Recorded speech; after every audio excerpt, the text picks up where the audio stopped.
Arief Puyono dan Irma Nasdem debat panas soal Anies Baswedan di 2024. Politik identitas tidak pantas pimpin NKRI. Titik. Ditulis oleh tim redaksi jurnal dari berbagai sumber. Dari mana? Kok katanya sekian triliun, kemudian sudah dikembalikan sekian, terus ada indikasi dibuat bancaan pesta pora pejabat DKI. Nah, sekarang kami bukan memberikan panggung kepada Pak Anies, tapi kami memberikan kehormatan kepada tuan rumah untuk bisa membuka rakernas, karena beliau adalah tuan rumah di sini di DKI. Halo, berjumpa kembali di channel Redaksi Jurnal. Politikus Gerindra Arief Puyono berdebat dengan Irma Suryani Chaniago dari Partai Nasdem tentang kans Gubernur DKI Jakarta Anies Baswedan menjadi calon presiden di Pilpres 2024. Dilansir dari CNN Indonesia, perdebatan dimulai usai Arief menyebut Anies Baswedan tak bisa jadi presiden karena bukan berasal dari suku Jawa. Kata Arief, saya juga percaya tentang kata-kata leluhur orang Jawa dan harus Jawa presiden Indonesia. Itu nggak bisa Sandiaga, bukan Jawa. Anies setengah Jawa, setengah Timur Tengah. Arief beralasan suku Jawa memiliki populasi terbesar di Indonesia. Orang Jawa, kata dia, akan memilih pemimpin yang berasal dari suku mereka. Pendapat itu didebat oleh Irma. Ia tak sepakat dengan klaim dari Arief Puyono tersebut. Menurutnya pendapat seperti itu tidak layak untuk disebarluaskan. Irma beranggapan ini seperti mendikotomi orang Jawa. Presiden harus orang Jawa, karena ini nanti akan mencelakai orang Jawa sendiri. Seolah-olah orang Jawa menjajah Indonesia. Menurut Irma, itu tidak boleh terus disampaikan kepada publik. Irma menyampaikan Indonesia bukan hanya milik suku Jawa. Dia menegaskan Indonesia milik setiap orang yang tinggal dari Sabang hingga Merauke. Dia mengatakan pemimpin Indonesia dipilih karena dianggap punya kemampuan. Irma tidak sepakat dengan anggapan presiden dipilih karena asal suku. Memang Indonesia ini milik semua orang dan juga suku, namun tidak dengan orang yang menggunakan politik identitas untuk mendapatkan apa yang ia inginkan, macam Anies. Kilas balik sebentar, Anies Baswedan memang sudah cukup lama berambisi menjadi orang nomor satu di negara ini. Publik menangkap tepatnya sejak yang bersangkutan ikut konvensi Partai Demokrat pada tahun 2013 dan 2014. Saat itu ada 11 tokoh dan Anies salah satunya. Dan pemenangnya Dahlan Iskan yang memiliki tingkat keterpilihan paling tinggi. Akan tetapi konvensi tersebut hanyalah sebatas show force saja.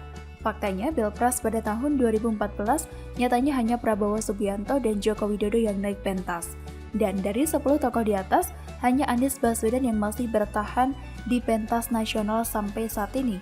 Anies setelah gagal konvensi Partai Demokrat bergabung di tim sukses Jokowi pada Pilpres 2014.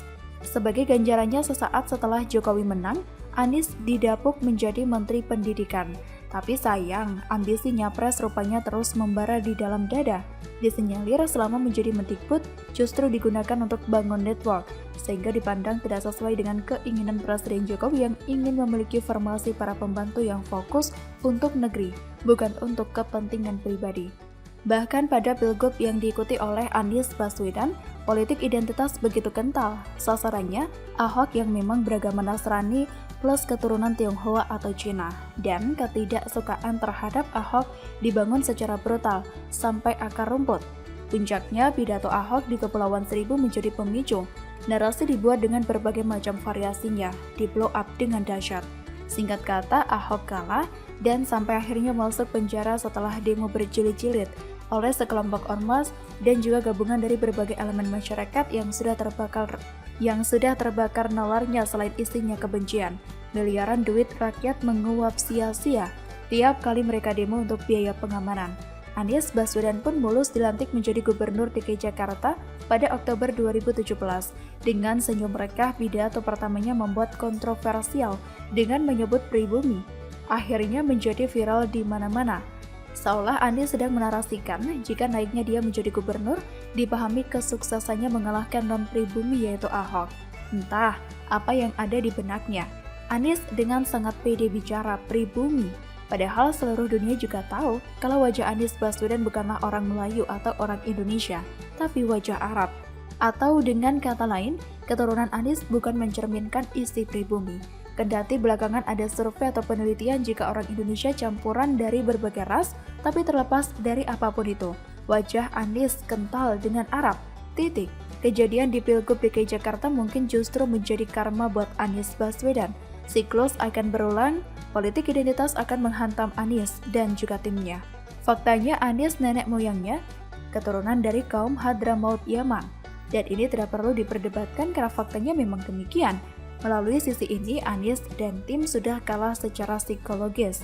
Jika lawan politik atau para pendukung tim lawan gaungkan, katanya tidak pada warga keturunan, habislah Anies. Sebagaimana dulu tim suksesnya saat Pilgub DKI Jakarta mengangkat soal latar belakang Ahok dengan Jena, Kristen, kafir, babi, dan segala macamnya.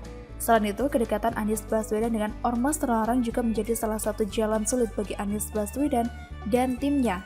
Anies diketahui sangat dekat bahkan merangkul kelompok-kelompok yang selama ini sering dianggap membuat gaduh di tengah rakyat.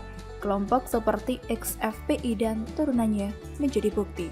Bagaimana menurut Anda?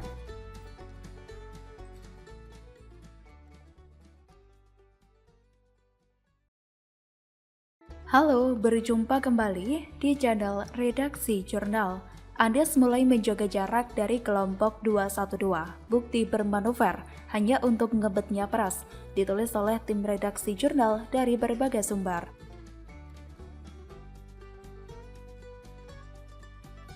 Gubernur DKI Jakarta Anies Baswedan dipastikan telah menghadiri acara reuni 212 yang dipusatkan di kawasan Patung Kuda, Jakarta Pusat pada Kamis 2 Desember 2021.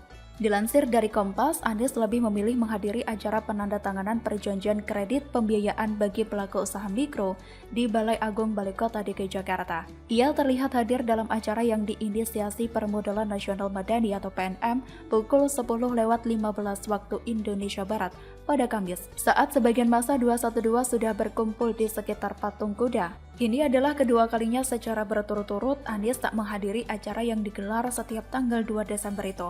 Anies juga tak hadir saat reuni 212 digelar secara virtual tahun lalu. Padahal pada reuni tahun-tahun sebelumnya, Anies selalu hadir di tengah-tengah kelompok massa yang telah mendukungnya pada Pilgub DKI Jakarta 2017 lalu. Pengamat politik dari Universitas Al-Azhar Indonesia, Ujang Komarudin, menilai Anies terlihat mulai menjaga jarak demi kepentingan Pilpres 2024. Jangankan hadir, bahkan tahun ini izin acaranya saja tidak dikasih. Ujang menilai langkah Anies menjaga jarak dari kelompok 212 ini adalah suatu langkah politik yang wajar, sebab kedekatan dengan kelompok 212 yang selama ini kerap diidentikan dengan kelompok Islam garis keras bisa merugikan Anies. Jika Anies masih dekat-dekat dengan 212, dia akan dituduh radikal oleh lawan politiknya. Apalagi jumlah massa pendukung dan simpatisan gerakan 212 juga tidak signifikan untuk kancah politik nasional. Pada 2016 silam, Anies boleh jadi diuntungkan dengan gerakan kelompok itu yang menuntut Gubernur Petahana Basuki Cahayapurnama di penjara atas penistaan agama. Namun Ujang menilai lanskap politik nasional akan sangat berbeda. Oleh karena itu Anies terpaksa melupakan kelompok yang sudah berjasa membawanya ke kursi DKI 1. Analis politik UIN Syarif Hidayatullah Adi Prayatno menilai kedekatan Anies dengan kelompok Islam tertentu membuat elektabilitas mantan Menteri Pendidikan dan Kebudayaan itu stagnan. Anies tidak bisa melepaskan diri dari bayang-bayang kelompok Islam tertentu. Memang solid pendukungnya, tapi tidak bisa melebar kemanapun karena kelompok lain agak sulit untuk merapat. Wajah agamanya terlampau dominan.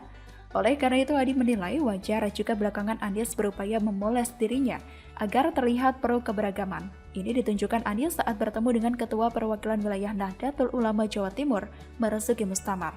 Adi menilai kunjungan itu merupakan hasil kalkulasi politik yang matang karena selama ini Anies dianggap hanya mewakili basis pemilihnya di Pilkada Jakarta 2017 yang syarat politik identitas. Berbeda dengan basis Nahdliyin atau warga NU yang selama ini memang punya tarikan mazhab yang agak beda dengan basis pemilih Anies. Menurut saya, Anies ini percuma melepas atau melipir untuk menjauh dari kelompok radikal ini. Karena hal tersebut sudah menjadi momok bagi Anies, sudah melekat bagai benalu di tubuh Anies. Dari sini kita bisa mengambil sebuah kesimpulan jika ambisi Anies ini tidak main-main. Dan orang yang berambisi itu ternyata tidak punya rasa malu. Baunya pun sudah tercium bahwa sikapnya tersebut hanya untuk memuluskan jalannya di panggung Pilpres 2024 nanti. Maka tidak salah jika kemudian ia lebih memilih meninggalkan, lebih memilih lepas tangan dengan masalah di DKI Jakarta yang warganya sedang kesusahan karena kebanjiran. Dan Anies lebih memilih berusaha naikkan popularitas dan juga elektabilitasnya dengan manisnya kata-kata. kebohongan-kebohongan yang diumbar tanpa rasa malu sedikit pun. So, manuver Anies hanyalah sesaat menjadi kembang lambe, karena bagaimanapun masyarakat akan tetap memandang Anies didukung oleh kelompok-kelompok radikalis dan fundamentalis. Sedang upayanya mengambil jalan memutar dan seolah lepas dari kelompok itu cuma lip service. Bagaimana menurut Anda?